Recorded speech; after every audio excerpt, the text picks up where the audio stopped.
Jangan baper ya ikhwan. Baper itu kebawa perasaan boleh, karena kita manusia yang memiliki perasaan, yang memiliki akal dan perasaan, tapi jangan dibawa perasaannya, biasa aja gitu, jangan gampang keseret ya ikhwan ya.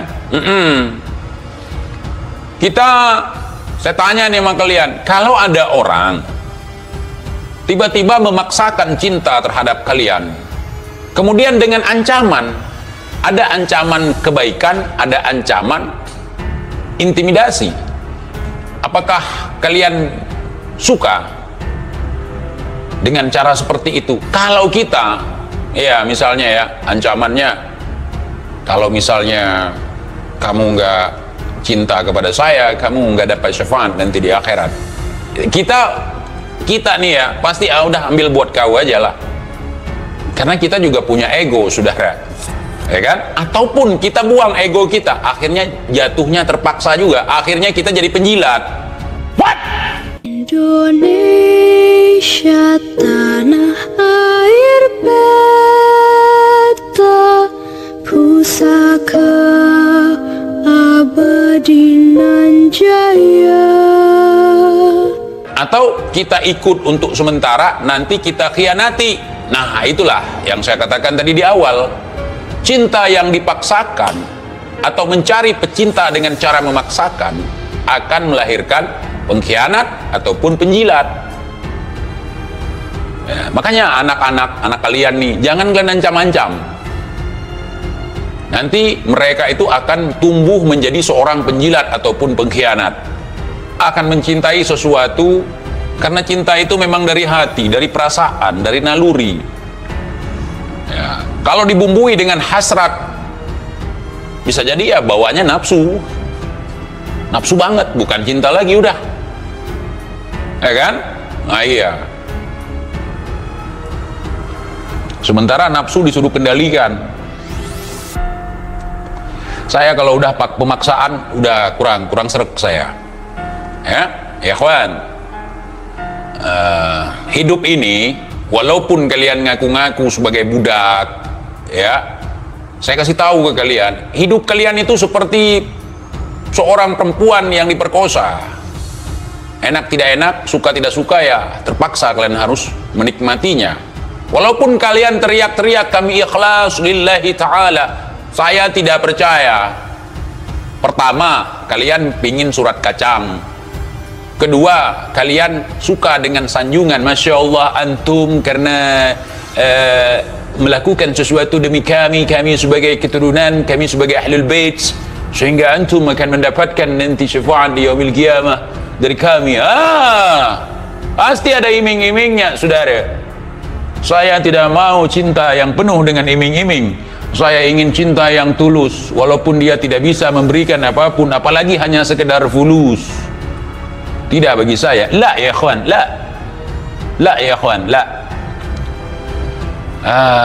Saya mau jadi tafaddal. Ana tidak pernah melarang antum semua ingin menjadi pecinta, ingin menjadi motherfucker, up to you. Kok jadi bahasa Inggris ya? Ana fighter, wafaka. Begitu saudara ya. Udah paham ya. Cinta yang dipaksakan sungguh tidak enak, apalagi cinta yang dibumbui dengan tipu muslihat. Contoh dulu, waktu kita masih remaja nih, kita suka sama perempuan. Nah, si perempuan ini orang yang kita target, dia tidak cinta sama kita, tapi karena budi settingan. Contoh begini, ini budi settingan. Kita itu nggak suka, cewek itu kurang suka dengan kita.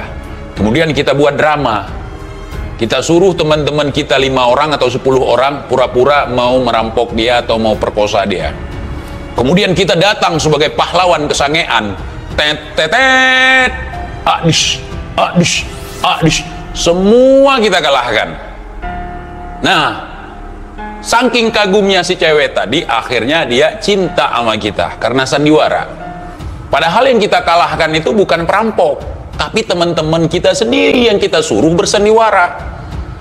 Makanya cinta yang seperti itu adalah cinta yang semu bin semit. Enggak, sengit maksudnya. Kalian paham? Kenapa kita menjadi bodoh? Kenapa kita menjadi seperti ini? Yang pertama, kita adalah bangsa bekas jajahan Belanda, gampang ditipu. Kedua, kita gampang kagum. Ketiga, kita tidak mencari tahu. Keempat, kita itu cuman berhusnudzon tanpa waspada. Ada maling masuk ke rumah, kita husnudzon aja. Kita husnudzon aja. Tapi dia udah gondol berangkas, husnudzon aja. Biarkan. Nggak seperti itu, saudara. Kalau udah bisa seperti itu, maka Anda dapat makam jadi wali, insyaallah ya. Nah, kalau ada maling masuk rumah, ada laki ganggu bini Anda terus berhusnudzon, insyaallah saudara, Anda akan jadi wali. Cuman ada orang seperti itu, saya pastikan Anda goblok. Bini Anda diganggu orang, Anda biarkan gitu. Nah, ya. Kecuali kita ngajak teman-teman kita buat nidurin bini kita bareng-bareng berlima. Itu bukan orang itu yang bangsat, kita yang bangsat. Nah, akhirnya kita nyari kambing hitam walaupun kambingnya putih. Nah, saya menikam si sopir, bukan sopir ya, si tukang setir ini, karena telah mengganggu bini saya. Padahal ya sama-sama selingkuhan misal. Dalam kehidupan nyata mudah-mudahan di Indonesia tidak ada kejadian seperti itu. Insyaallah tabarakallah si ikhwan. Jadi kalau ingin jadi pecinta, tunjukkan rasa cintamu, tunjukkan sikap maafmu.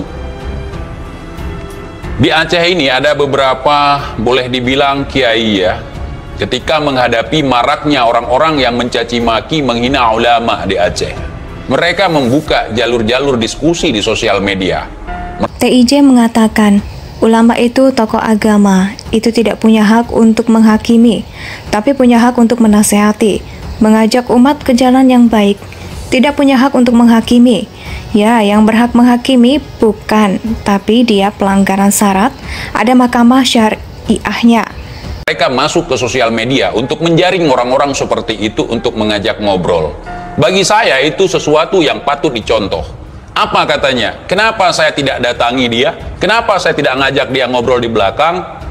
Karena sesuatu yang terpublikasi di sosial media harus kita tuntaskan di sosial media supaya umat melihat, dengar aspirasi dia, dengar unek-unek dia. Kenapa dia caci maki? Yuk kita live bareng, yuk kita komunikasi bareng. Apa masalahnya? Bukan ditantang, datang ke tempat aneh. Yuk tabayun ke tempat aneh. Untuk menghukumi seseorang sesuai dengan hukum yang berlaku. Paham gak? Boleh seperti itu ente. Siapa ente? Tuhan bukan. Anda ajarkan yang benar. Kalau ajaran Anda aja nggak benar, bagaimana orang bisa cinta terhadap Anda?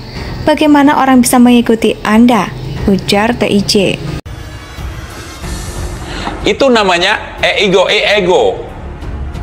Gitu. Makanya saya salut dengan beberapa orang kiai dan ustadz yang ada di tempat saya. Insya Allah luar biasa ya. Bukan merasa dirinya paling benar. Bahkan tidak segan-segan kalau ana punya salah dengan antum, ana minta maaf walaupun nggak ngomong antum. Lon menyona salah, lon tuan ngengeta, lon laki maaf bagata. Bukan tabayun rasa persekusi. Kalau persekusi lain lagi, namanya jigong.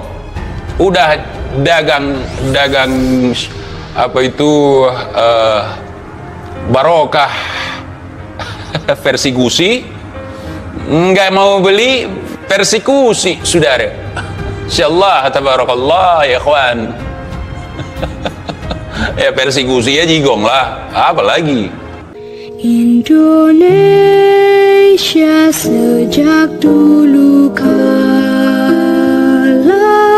tetap dipuja-puja bangsa.